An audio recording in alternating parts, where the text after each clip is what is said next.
Okay, so I look at this one. Okay. Actually, look at her. Oh.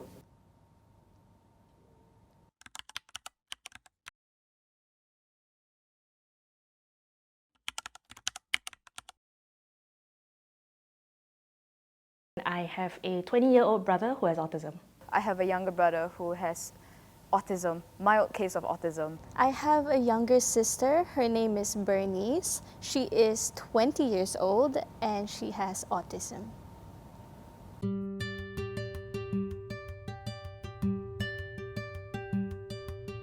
Hi, my name's Joy. I'm 22 years old this year and I like sewing, I like reading, I like drawing, a lot of artistic ventures per se. My name is Eleanor. I'm 19 this year. I like doing art. I like drawing. I like designing. That's why I joined my course. I also like music. I like drumming. I also enjoy running and hiking and all that stuff too. Yeah. My name is Gabriel. People call me Gabby. I am 22 years old. I actually just turned 22 years old. Yes. I love crocheting. I like anything arts. I love to draw. I love to cook. Previously, when I was younger, I think because when I was younger, I used to be a lot more immature. I didn't understand his needs, so I kind of, to some extent, so-called hated him. It's quite bad actually. We don't really talk. When I was in primary school, like lower primary, yeah.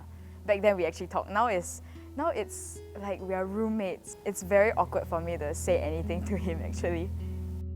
I think growing up, I've matured. I do understand his needs a lot more, and I understand the context of his needs and the level of support he needs. So it's that so-called hate has, I guess, evolved to some sort of understanding. Like, there are some days I still really don't like you, but I understand why you are the way you are, and I love you regardless. Oh, I love my sister. I am such a doting older sister. My mom would always joke that I'm basically like the second mom. After I hit, I think P5 maybe, I realized that my relationship with my brother has always been on a wrong foundation. I didn't hang out with him or have fun with him because it was because I enjoyed his company, I guess. It was more of because I belittled him, yeah. We're both also quite busy because we both have our own activities, but when we're both at home, we both at least try to be in the same room together. We don't really sit down and talk to each other because he comprehends things a bit differently as well. He understands things differently, but it's more so he enjoys being around people. He likes being part of group dynamics. He likes to be part of a group, but he doesn't necessarily know how to participate in a group in an appropriate manner, the way most people are accustomed to participating in. Obviously, since I'm not actually a mom, I get more irritated with her compared to my mom, but every single day I give her like hundreds of kisses, and that is not an over-exaggeration. Yeah, then I think after I realized that, I stopped interacting with him because I felt bad. I felt guilty, yeah. And I think I never really resolved that guilt with him. Yeah, so I think right now, my brother doesn't want to talk to me because he thinks that I still don't like him. As difficult as it can be, I usually try to include him, or at least, let him have his time to talk, even though I may not understand what he's saying. But on my end, I'm not talking to him because it's weird, and also because got that guilt and shame, like don't dare to talk, yeah.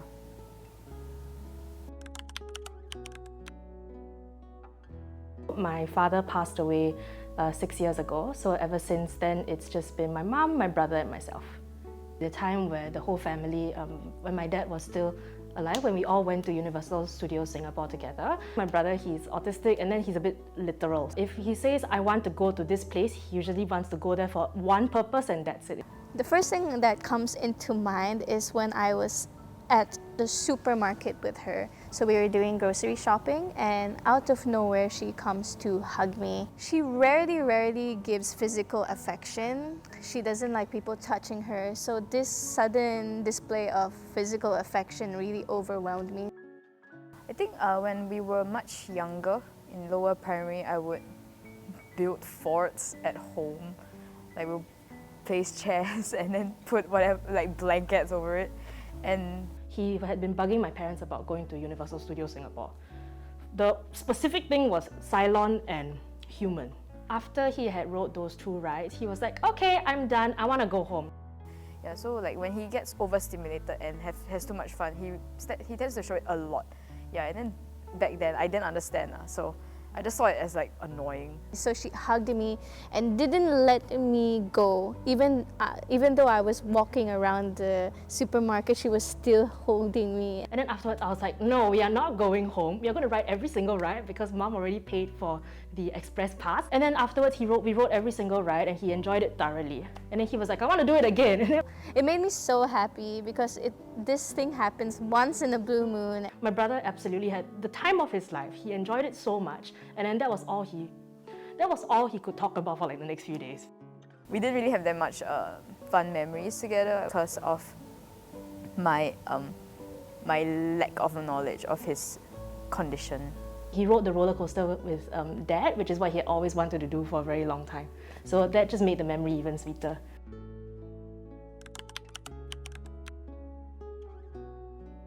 Definitely her temper tantrums in public when she would be overstimulated or she cannot say what she is upset with. She will suddenly just start screaming and she will run away, and sometimes she would even like hit people or push people.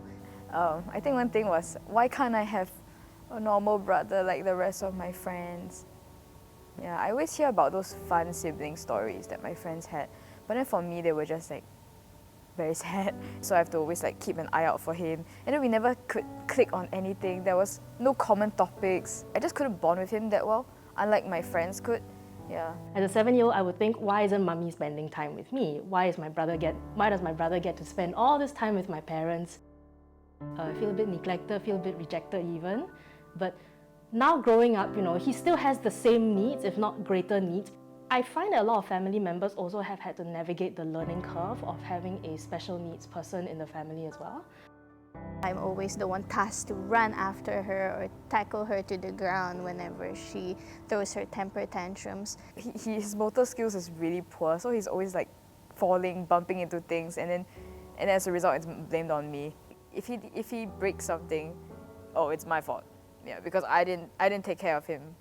And there was a lot of apologizing involved, a lot of explaining that, oh, I'm sorry, she has autism.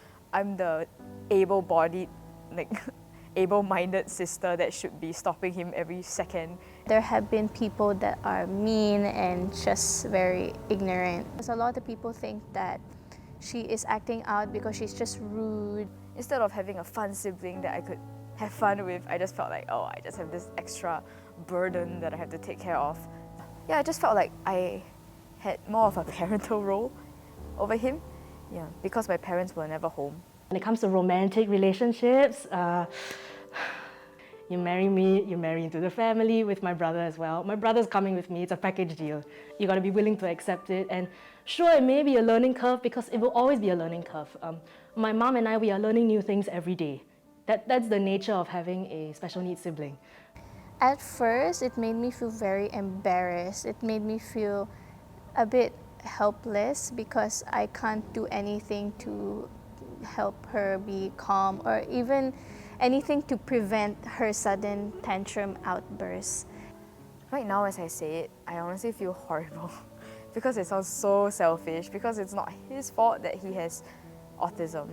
Whenever people suddenly start judging her, it also gets me very frustrated and angry.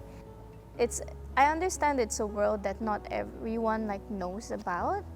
I understand that people are now learning about invisible disabilities, but there are still a lot of people who are just very mean, very rude. Right now, it's okay. Back then, it was very strained. It's a lot of high pressure, a lot of if you can't reach this certain standard, you're nothing. I couldn't go to my parents, and then neither did I have a sibling to really turn to either. It was just like, oh, they're just like roommates, I guess. Yeah, my parents help me pay my bills, and I just live here and try to meet their expectations. Yeah, something like that. I guess my parents are very loving. I never felt that I was placed second. I was always showered with the same amount of love. And they made me understand that my sister just needs a little bit more attention, and I was okay with that. My relationship with my mom. It's gone through its fair share of ups and downs.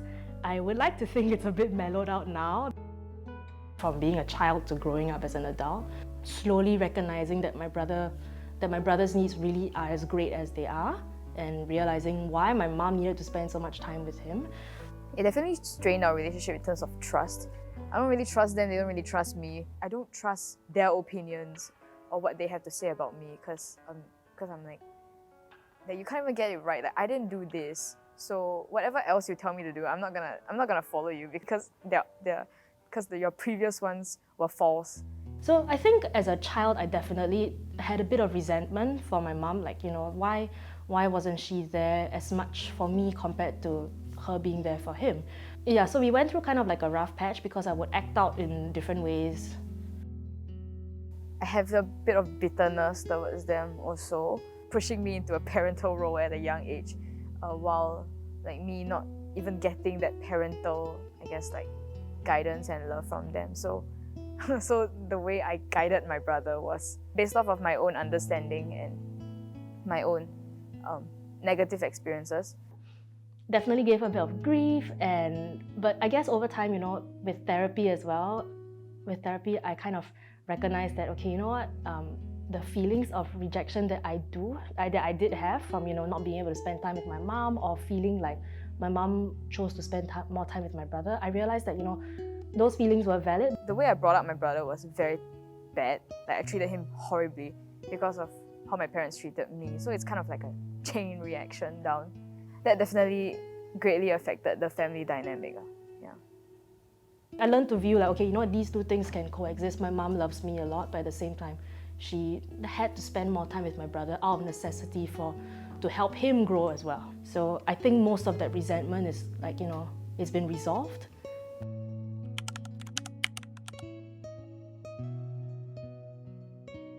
As difficult as it is to say it, oh boy, is that As a young teenager, they tend to treat me like an adult. They often tell me all of the adult problems at a young age. It made me feel very stressed. Though I do not blame them, and I really don't mind because I know that I have responsibilities in the family. There's ever been occasions my mom's like, oh, sorry, I've got to take your brother to this. And then part of me would be like, okay, I feel a certain way, but at the same time, I understand as well. I see all my friends, doing part-time, and they're able to buy whatever they want. But then after my part-time job, I have to give it to my parents so we can buy groceries. I would say that it's okay what they did. It hurt. It hurt as a kid. Yeah. I don't want to be working part-time and having to give all my money to them. I wouldn't change anything, but I guess that is one thing I would like to tell them, that I would want to be less mature for once. It occasionally hurts even in adulthood. As a child, I would have appreciated just a little bit of that so-called heads up. I may not have understood, but at least, if there was someone telling me I'm sorry that I can't spend so much time with you, but because I have to tend to your brother, then maybe part of me as a child would have been like, okay then, I guess. Because I think, children do understand if you tell them. But if you don't tell them, then they all the more won't understand, but they'll find their own ways to act out and express their feelings. Yeah, I think nobody really knows how to be a parent until they become one. Maybe also, thank you in a way. Yeah, because now the situation is much better. At the same time, I do have to, I guess, applaud my mom. When I do tell her hey, I feel like we haven't spent much time together, and then she'll be like, you know what, you're right, I understand where you're coming from. So she does try to consider my perspective as well. And she also tries to find opportunities for us to hang out together as well. I appreciate that she goes out of her way to do that and to make me feel loved. Yeah. I'm very thankful for that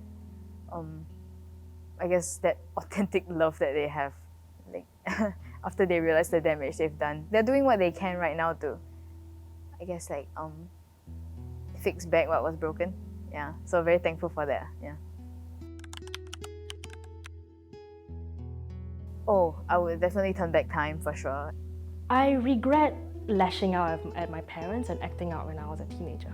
I wish that, I had been more willing to listen rather than simply care about myself and my feelings, because I know that there were bigger factors at play as to why my parents so-called didn't spend as much time with me. Okay, so what I did in P5 was I completely ghosted my brother, even though we live under the same roof.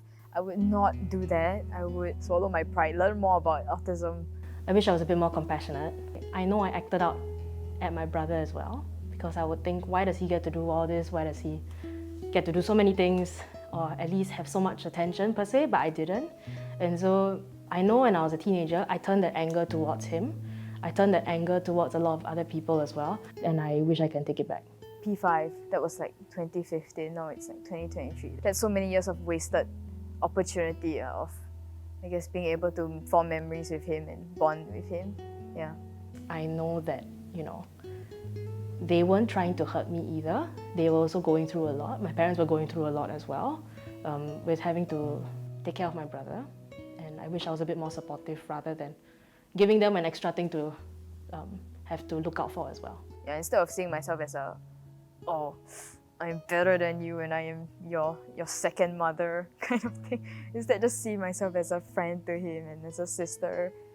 As complex as it is, I wouldn't change my brother. I wouldn't change any member of my family, because that's what makes him him as well. What I have to say to people out there like me is that Remain happy, remain strong. You are not alone. There are so many other siblings of special needs kids, siblings like you out there. There's a reason why you have a sibling with a disability. It's because you have enough strength, enough patience, enough love in you to give to them when the whole world probably is not as loving, is not as kind. However you feel about your sibling or your family, your feelings are valid, and no one can take that away from you. spend time with your siblings, foster a connection with them. Yeah, it's never too late to make things right. There is kindness and there is beauty in the world, and it can stem from your sibling. Yeah. I am a Sib. And this is My story.